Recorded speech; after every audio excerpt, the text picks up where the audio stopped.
Hello everyone, আজি 30 তাৰিখে DME grade 3 যোনটো নন টেকনিক্যাল এক্সাম হ'ল তাৰ এখন কোৱেশ্চন পেপাৰ মই পালো তো সেই কোৱেশ্চন পেপাৰখন মই আপোনালোকৰ আগত সলভ কৰিবলৈ ওলাইছো চাই লব আপোনালোকৰ কাৰ কিমানটা শুদ্ধ হৈছে কমেন্ট কৰি জনাব যদি কিমান শুদ্ধ হয় 50টা কোৱেশ্চন আহিছিলে সো প্ৰথম কোৱেশ্চনটো আমি দেৰি নকৰি আৰম্ভ কৰিছো যে প্ৰথম কোৱেশ্চনটো সুধিছে what is black hole in astronomy এস্ট্ৰনমিত ব্ল্যাক হোলে কি বুজায় হেতু সুধিছে তো এস্ট্ৰনমিত ব্ল্যাক হোলে বুজায় এটো option B a cosmic body of extremely intense gravity from মানে ব্ল্যাক হোলৰ কি হয় গ্ৰেভিটেশনাল ফোৰ্স তো বা গ্ৰেভিটি বহুত স্ট্ৰং হয় ব্ল্যাক হোলৰ সো সেই কাৰণে অপশন নম্বৰ বি টু লাইটো পাৰ হৈ যাব নোৱাৰে ব্ল্যাক হোলৰ মাজেদি সো সেই কাৰণে option number B two correct হ'ব সেকেন্ড কোৱেশ্চনটো কি হৈছে দা আৰ্থ ৰোটেটস আৰ্থ পৃথিৱীখন তাৰ এক্সিছত ওয়েষ্টৰ পৰা ইষ্টলৈ ঘূৰে ঠিক আছে যোনটো আংগামী ট্ৰাইব আছে আংগামী ট্ৰাইবটো সাধাৰণতে নাগালেণ্ডৰ হয় ঠিক আছে অন দা বেংক অফ এটো যোনটো গ্ৰীকৰ এম্পায়াৰ আলেকজাণ্ডাৰ আৰু পৰাছৰ মাজত যোনটো যুদ্ধ হৈছিল সেই যুদ্ধখনৰ নাম কি আছিল বেটেল অফ হেডেছ পাছ বুলি কোৱা হয় আৰু কোনখন ৰিভাৰৰ সাইডত হৈছিল বুলি কৈছে এনসাৰটো হ'ব আপোনাৰ জেলাম ৰিভাৰ ঠিক আছে জেলাম ৰিভাৰৰ কাষত এই যুদ্ধটো হৈছিল জেলাম ৰিভাৰখনৰ আৰু এটা নাম আছে হেডেছ পাছ বুলি কোৱা হয় সেইকাৰণে বেটেল অফ হেডেছ পাছ বুলি কোৱা হয় তাৰপিছত নেক্সট 5 নম্বৰ কোৱেশ্চনটো কি হৈছে এই তলত দিয়া কিতাপটো কোনটো কালিদাসে লিখা নাই কালিদাসে নিলিখা গ্ৰন্থখন হৈছে এটো অপশন নম্বৰ সি আৰু এই গ্ৰন্থখন কোনে লিখিছিলে ব্যাসদেৱে লিখিছিলে এই গ্ৰন্থটো 5 নম্বৰ 5টা কোৱেশ্চন হৈ গ'ল আমাৰ নেক্সট 6 নম্বৰ কোৱেশ্চনটো হৈছে কি গ্ৰেণ্ড ট্ৰাংক ৰোড কোনে বনাইছিলে এটো শেৰশাহ সূৰী হয় অপশন এ ঠিক আছে তাৰপিছত যোনটো আজাদ হিন্দ ফৌজ হয় সেই আজাদ হিন্দ ফৌজৰ যোনটো হেডকোৱাৰ্টাৰ হেতু কোড আছে বুলি কৈছে ইয়াত হেডকোৱাৰ্টাৰটো আমাৰ আমি বিচাৰি থাকিম এই সিঙ্গাপুৰ কোড আছে সিঙ্গাপুৰ নাই গতিকে সিঙ্গাপুৰ নহলে অপশন হ'ব এই ৰংগুন ঠিক আছে ৰংগুন নামৰ যোনখন জায়গা আছে সৰি এই ৰংগুন যোনটো জায়গা আছে সেই ৰংগুন জায়গাটো ৰংগুনটো কোড আছে ৰংগুনটো আছে সিঙ্গাপুৰত ঠিক আছে সিঙ্গাপুৰৰ ৰংগুনত এই আজাদ হিন্দ ফৌজৰ হেডকোৱাৰ্টাৰটো আছে নেক্সট 8 নম্বৰ কোৱেশ্চনটো হৈছে মই লৰালৈকে ডিসকাস কৰি দিছো বাৰু কোৱেশ্চনখিনি বিবেকানন্দ স্বামী বিবেকানন্দ কমপ্লিট নেমটো কি আছিল নৰেন্দ্ৰনাথ দত্ত হয় দাণ্ডি মাৰ্চ কোনে লিড কৰিছিল মহাত্মা গান্ধী ঠিক আছে 10 নম্বৰ কোৱেশ্চনটো কি আছে এটা এইবিলাক ইজি কোৱেশ্চন আহিছে অন্ধ্ৰ প্ৰদেশৰ ক্লাসিক্যাল ডান্স তো সবেই জানে কুচিপুড়ি বুলি ঠিক আছে নেক্সট আমাৰ কোৱেশ্চনটো হৈছে 11 নম্বৰ কোৱেশ্চনটো ফাদাৰ অফ ইণ্ডিয়ান কনস্টিটিউশন কাক কয় doctor V R Ambedkar chief justice of high court কোনে এপইন্ট কৰে দা প্ৰেসিডেন্ট অফ ইন্ডিয়া ঠিক আছে next which of the following is an indigenously built light combat aircraft ইন্ডিয়াৰ যোনটো লাইট কম্বেট এয়াৰক্ৰাফট এটো এই তলৰ গিটাৰ ভিতৰত কোনটো হ'ব ডেফিনেটলি আপোনালোকে জানি তেজাস হয় ঠিক আছে ডিআৰডিও ফুল মিনিংটো কি হয় ডিআৰডিও ফুল মিনিংটো হৈছে option number C defence research and development organisation ঠিক আছে নেক্সট আমাৰ কোৱেশ্চন নম্বৰ কি আহিলে কোৱেশ্চন নম্বৰ 15 14 টো হৈ গ'ল কোৱেশ্চন নম্বৰ 15 টো কি হয় যে ইয়াত কোনো এখন কান্ট্ৰি যোনখন কান্ট্ৰিয়ে কি কৰিছে ফাৰ্স্ট আৰ্টিফিশিয়াল যোনটো স্যাটেলাইট হেতু কি হৈছিল সোভিয়েত ইউনিয়নে পঠিয়াইছিলে সোভিয়েত ইউনিয়ন 4 অক্টোবৰ 19 এক্স্যাক্টলি ডেটটো পাহৰি থাকিলো কি আছিল 4 অক্টোবৰ আছিল 1957 ইয়েস স্পুটনিক 1 যোনটো ফাৰ্স্ট আৰ্টিফিশিয়াল স্যাটেলাইট কোনে পঠিয়াইছিলে সোভিয়েত ইউনিয়নে পঠিয়াইছিলে প্ৰথম আৰ্টিফিশিয়াল স্যাটেলাইট 4 অক্টোবৰ 1957 সোভিয়েত ইউনিয়নে পঠিয়াইছিল 16 নম্বৰ কোৱেশ্চন এটো সবেই জানা বেসেন্দ্ৰী পাল হয় first women to scale Mount Everest ঠিক আছে ওয়াৰ্ল্ড এইডছ ডে কি হ'ব 1 ডিসেম্বৰ ঠিক আছে ফ্ৰেঞ্চ ওপেন কিহৰ কাৰণে আমি জানো লন টেনিছৰ কাৰণে ঠিক আছে 19 number question what is the capital of পাকিস্তানৰ ক্যাপিটালটো কি হয় ইছলামাবাদ এটো সবেই জানে তাৰপিছত জাপানৰ কাৰেন্সিটো কি হয় ইয়েন এটোটো আহি থাকে কোৱেশ্চন প্ৰায় সবেই মুখতে থাকে প্ৰায় এটা কৈছে 21 নম্বৰ কোৱেশ্চনটো কি সুধিছে সুগাৰৰ পৰা এলকহল যোনটো কনভাৰ্সন হেতু কি বুলি কোৱা হয় ফাৰ্মেন্টেশন প্ৰসেস বুলি কোৱা হয় এটো সবেই জানে আৰু এইটো কোৱেশ্চনটো আমাৰ বডিত যদি কিবা ডিজিজ কজিং মানে মাইক্ৰো অৰ্গানিজম বা মাইক্ৰোবে যদি সোমায় ঠিক আছে তেতিয়াহলে আমাৰ বডিয়ে সেই যোনটো ভাইৰাছ বা কিবা সোমালে আমাৰ বডিত বেমাৰ সৃষ্টি কৰা হেতুৰ বিপৰীতে আমাৰ বডিয়ে কি সৃষ্টি কৰে তাৰ এগেইনষ্টত ফাইট কৰিবৰ কাৰণে ডেফিনেটলি সবেই জানে এন্টিবডি ঠিক আছে তাৰপিছত এটো কিবা এটা বেমাৰ যোনটো এজন মানুহৰ পৰা অন্য এজন মানুহলৈ পানী বতাহ খাদ্যৰ জৰিয়তে যদি বিয়পি যায় এটো কি বুলি কোৱা হয় কমিউনিকেবল ডিজিজ বুলি কোৱা হয় তলৰ গিটাৰ ভিতৰত কোনটো নন বায়োডিগ্ৰেডেবল মানে মাটিৰ লগত মিহলি হৈ নাযায় কোন হয় প্লাষ্টিক হয় ঠিক আছে প্লাষ্টিক বস্তুটো কি হয় মাটিৰ লগত মিলি নাযায় ঠিক আছে ধাতুৰ এটা ইম্পৰ্টেন্ট প্ৰপাৰ্টি হয় মেটাল প্ৰপাৰ্টি যোনটো মাৰি ধাতুটোক পিটি কি কৰিব পাৰো আমি বহুত পাতল কৰিব পাৰো সেটো কি বুলি কোৱা হয় মেলিয়েবিলিটি বুলি কোৱা হয় প্ৰপাৰ্টিটো ঠিক আছে অপশন নম্বৰ এ আছিলে কোৱেশ্চন নম্বৰ 26 টো কি লৈছে এটো বহুতে ক্লোৰোফিল এনসাৰটো দিছে মই মানে শুনাত তো ক্লোৰোফিল নহয় আসলে ক্লোৰোপ্লাস্ট হয় ক্লোৰোপ্লাস্টতহে ক্লোৰোফিল থাকে তাত সুধিছে কি কোৱেশ্চনটো green coloured plastids present in leaves or plants is called chloroplast ক্লোৰোপ্লাষ্টতহে কি থাকে ক্লোৰোফিল থাকে ঠিক আছে তাৰপিছত ফেলোপিয়ানটো ক'ত থাকিব ফিমেল ৰিপ্ৰডাক্টৰি চিষ্টেমত থাকে সাধাৰণতে 28 কুৱেশ্যনটো কি সুধিছে when two or more reactants react with each other to form a single product it is called কি এই ৰিএকচনটো কি বুলি কোৱা হয় কম্বিনেশ্যন ৰিএকচন বুলি কোৱা হয় আৰু ইয়াক আৰু এটা নাম আছে সিনথেসিস ৰিএকচন বুলিও কোৱা হয় ঠিক আছে মই এনে এডিশনাল কৈ দিছো আৰু কথাবিলাক এটা কাৰ্বন কম্পাউণ্ড যোনবিলাকৰ মানে কি হয় ডাবল বন্ড আৰু ট্ৰিপল বন্ড থাকে এলকিন আৰু এলকাইন বুলি কয় হিহঁতক তো হিহঁতক কি বুলি কোৱা হয় আনসেচুৰেটেড কম্পাউণ্ডছ বুলি কোৱা হয় বা আনসেচুৰেটেড কাৰ্বন কম্পাউণ্ডছ বুলি কোৱা হয় আৰু এইটো কথা সবেই জানে আমাৰ বডিৰ পৰা বেয়া বস্তু উলিয়াই দিয়াত কোনে সহায় কৰে কিডনীয়ে সহায় কৰে কিডনী আৰু তাৰ উপৰিও লাংছ আছে স্কিন আছে গতিকে আমাৰ অপচনত যেহেতু কিডনী আছে গতিকে কিডনী হৈছে আমাৰ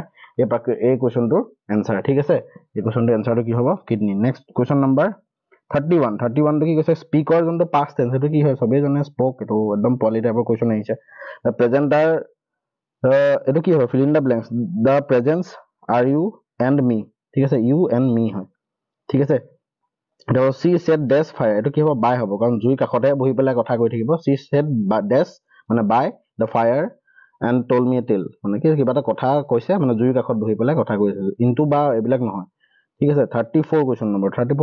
question a person who eats human flesh a person who eats human flesh is called এইটো কি হয় কেনিবেল বুলি কোৱা হয় ঠিক আছে তাৰপিছত এইটো কি হ'ব অপশ্যনটো কমপ্লিট দ্য প্ৰভাৰ্ব লিখিবলৈ কৈছে বেটাৰ লেট দেন মই কুৱেশ্যনখিনি চোৱা আজি চাওক এই কুৱেশ্যনখিনি মই মানে কি হয় আজি সবে পৰীক্ষাবিলাক দি আহিছে কাৰ কোনে কিমান এনসাৰ কৰিছে তেওঁলোকে এবাৰ চেক কৰি চাওক কুৱেশ্যনখিনি আমি ইয়াত ডিছকাশ্যন পুৰা গোটেই ডিটেইলছত আমি এনালাইচিছ নকৰোঁ মানে কুৱেশ্যনখিনি কি হয় কোনটো শুদ্ধ বা কোনটো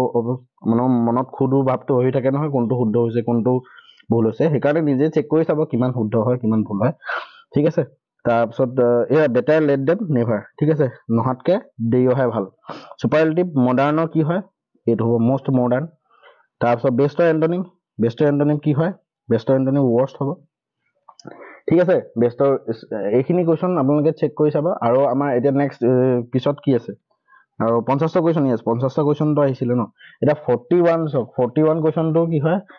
মেথছ আহিছে এইটো চিম্পলিফাই কৰিব লাগে এতিয়া মই চিম্পলিফাই কেনেকৈ কৰিব লাগে স্ক্ৰীনত দেখাই দিছোঁ আপোনালোকে চাওক সলিউশ্যনটো কেনেকৈ কৰা আছে তো ইয়াত যোনটো ভিতৰত ব্ৰেকেটৰ ভিতৰত যোনটো 2/3 প্লাছ -5/6 আছে এইটো আমি প্ৰথমতে বৰ্ড মাছ ৰুল এপ্লাই কৰি পেলাই ব্ৰেকেটটো সলভ কৰিলে প্ৰথমতে এলচিএম ল'লোঁ 3 6 এলচিএম লৈ 6 আহিলে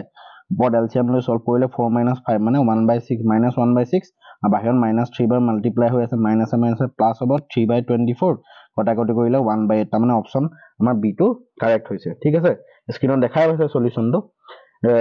তো অপশ্যন কোনটো কাৰেক্ট হ'ব আমাৰ বি অপশ্যনটো কাৰেক্ট হ'ব ঠিক আছে নেক্সট কুৱেশ্যন নম্বৰ 42 টো চাওক 42 কি কৈছে যে 21y5 সেই y জেগাত আমি কিমান বহালে সেইটো 9ৰে সম্পূৰ্ণৰূপে ডিভাইড যাব মাল্টিপল অফ 9 মানে 9ৰে সেই সংখ্যাটো সম্পূৰ্ণৰূপে ডিভাইড যাব এতিয়া যদি মই চাওক যদি মই y যদি 1 টেষ্ট কৰি চাওঁ ঠিক আছে মই সলভ কৰি চাইছো y যদি 1 টো মই টেষ্ট কৰি চাওঁ টেষ্ট কৰি চোৱাৰ লগে লগে তেতিয়া আমি 9ৰে সাইডত দেখিছে 9ৰে মই ডিভাইড কৰি চাইছো যে 235 ওলাইছে সম্পূৰ্ণৰূপে ডিভাইড গৈছে তাৰমানে আমি y জেগাত কি বহাব লাগিব 1 বহাব লাগিব তেতিয়া আমি সেই সংখ্যাটো যোনটো সংখ্যা বনিব 21y5 ৰ পৰা মানে 2115 হৈ যাব এটা 9ৰে ডিভাইড কৰিলে কিমান হ'ব সম্পূৰ্ণৰূপে ডিভাইড যাব তাৰমানে অপশ্যন y জেগাত আমি কি বহাব লাগিব 1 বহাব লাগিব তাৰমানে 1 অপশ্যনটো কাৰেক্ট হ'ব ঠিক আছে স্ক্ৰীনত দেখাই পাইছে সলিউশ্যনটো নেক্সট 43 কুৱেশ্যন তোমাৰ মানে কি হয় এইখিনিত মোৰ ষ্টাইলাছডাল প্ৰব্লেম হৈ আছে সেইকাৰণে মই স্ক্ৰীনতে এনসাৰটো দেখাই দিছোঁ আপোনালোকে চাই ল'ব ঠিক আছে এনসাৰটো আমাৰ অপশ্যনটো কাৰেক্ট হ'লে হ'ল সেইকাৰণে তো ইয়াত হৈছে এইকেইটা A3 A25 আৰু B2 দিয়া আছে মানে A আৰু B ভেলু কিমান হ'ব এতিয়া যদি আমি আপোনালোকে স্ক্ৰীনত যদি ভালকে চাইছে তেতিয়াহ'লে দেখিছে মই যদি A জেগাত যদি 7 ধৰো B জেগাত যদি 6 ধৰো মানে 6 ধৰো নহয় সৰি মই যদি A যদি 7 ধৰো A 7 ধৰাৰ লগে লগে B অট'মেটিকলি 6 ওলাই যাব ঠিক আছে মই ইয়াত যোনটো 37 লিখা আছে 37 মানে A জেগাত মই 7 বহাই চাইছো বহাই মেলি তো কি ওলাইছে আমাৰ B জেগাত 6 ওলাইছে অট'মেটিকলি ওলাই যাব মানে অপশ্যন নম্বৰ বাকিকেইটা টেষ্ট কৰি আপোনালোকে চাব পাৰে বাকিকেইটা নোলায় এনসাৰটো অপশ্যন নম্বৰ ডি টো যোনটো আছে সেই অপশ্যন নম্বৰ ডি টো আমাৰ কাৰেক্ট হ'ব এনসাৰটো ঠিক আছে অপশ্যন ডি টো কাৰেক্ট হ'ব 44 কুৱেশ্যনটো চাব 44 কুৱেশ্যনটো ইয়াত দেখিছে যে আমাৰ z ইনটু 5z² - 80 তাক ডিভাইড কৰিব লাগে 5z ইনটু z + 4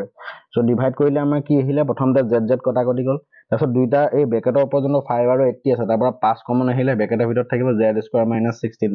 তলৰ 5ৰ লগত ওপৰৰ 5টো কেনসেল গ'ল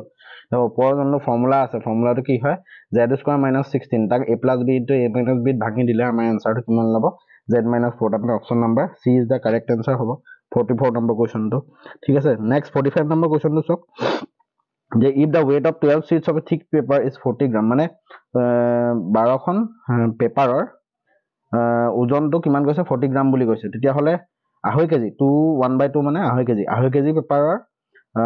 আঢ়ৈ কেজি ৱেটৰ পৰা কেইখন পেপাৰ বনিব সেইটো সুধিছে গতিকে আমি ইয়াত চাওক কুৱেশ্যনটোত 40 গ্ৰাম 12খন চিট মানে উল্টাকে যদি ধৰো আমি 40 গ্ৰাম মানে 12 চিটছ গতিকে 2500 গ্ৰাম কিমান হ'ব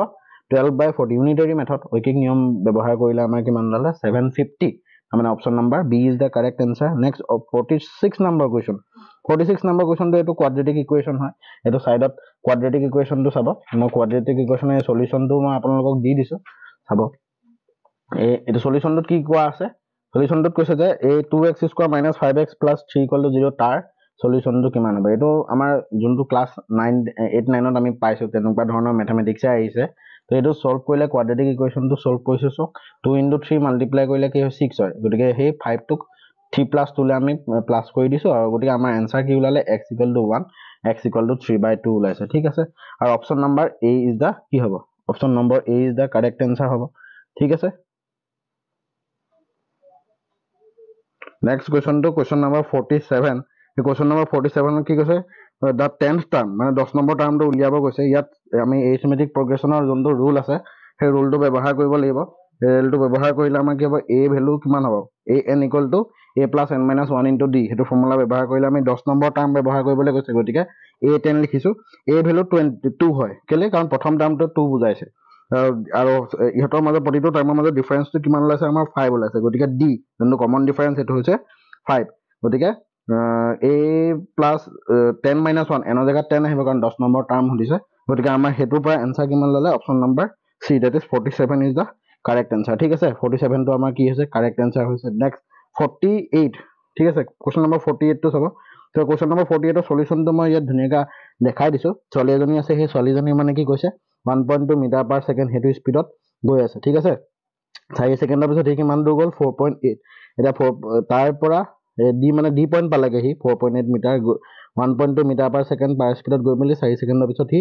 d পইণ্ট পালেগে গতিকে d পৰা e এই d e যোনটো আছে হেতু কি বুজাইছে ছোৱালীজনীৰ শেডৰটোৰ লেন্থ বুজাই আছে গতিকে আমি এটা দুটা ট্ৰায়াঙ্গল পালো এটা ট্ৰায়াঙ্গল হৈছে ABE আৰু এটা ট্ৰায়াঙ্গল হৈছে CDE ফিগাৰটো মই ধুনিয়াকৈ দেখাই দিছো আপোনালোকে চাই ল'ব স্ক্ৰিনতে দেখিছে স্ক্ৰিনত তো এতিয়া আমি দুটা ত্ৰিভুজ হ'ল সেই ত্ৰিভুজ দুটাৰ পৰা ত্ৰিভুজ দুটা সিমিলাৰ হয় ABE আৰু CDE সিমিলাৰ ট্ৰায়াঙ্গল কেনেকৈ কাৰণ E হৈছে দুইটাৰ কাৰণে কমন এংগল আৰু B A2 90 ডিগ্ৰী মানে এংগল B2 90 ডিগ্ৰী আৰু এংগল D2 90 ডিগ্ৰী গতিকে ইয়াৰ পৰা আমাৰ সিমিলাৰিটি যোনটো ৰুল হেতু ৰুল ব্যৱহাৰ কৰিলে x ৰ ভ্যালু ওলালে 1.6 মানে অপচন নম্বৰ আমাৰ কোনটো কাৰেক্ট হ'ব অপচন নম্বৰ D টো কাৰেক্ট হ'ব ঠিক আছে নেক্সট 49 হে কোৱেশ্যনটো চক 1/3 এটো উল্টাই দিলে আমাৰ কি হ'ব ৰেচিপ্ৰকেল লৈ ললে 3 স্কয়াৰ হ'ব 3 স্কয়াৰ মানে কি হয় 9 হ'ব তাৰ মানে অপচন নম্বৰ B 40 লাষ্ট কুৱেশ্যনটো চক লাষ্ট কুৱেশ্যনটো কি কৈছে এটা কিউবইড আছে যাৰ ভলিউমটো হৈছে 275 সেন্টিমিটাৰ কিউব আৰু তাৰ বেস এৰিয়াটো দিয়া আছে 25 সেন্টিমিটাৰ স্কয়াৰ এটা আমি জানো যে কিউবইডৰ ভলিউম কিমান হ'ব এৰিয়া ইনটু হাইট গতিকে এৰিয়াটো দিয়া আছে 25 * h কৰিলে 275 গতিকে তাক যদি আমি ডিভাইড কৰো 25 এ ডিভাইড কৰিলে আমাৰ h ৰ ভ্যালু কিমান ওলাইছে h ৰ ভ্যালু ওলাইছে আমাৰ 11 দেখিছে স্ক্ৰিনত so option number c is the correct answer এইখিনি কোৱেশ্যন মই আছিল ডিসকাস কৰি দিলো আপোনালোকক কাৰ কিমান শুদ্ধ হৈছে হেতু চেক কৰি চাব গতিকে জনাব কমেন্টত কিমান কাৰ শুদ্ধ হৈছে এইখিনি আছিল জয় অসম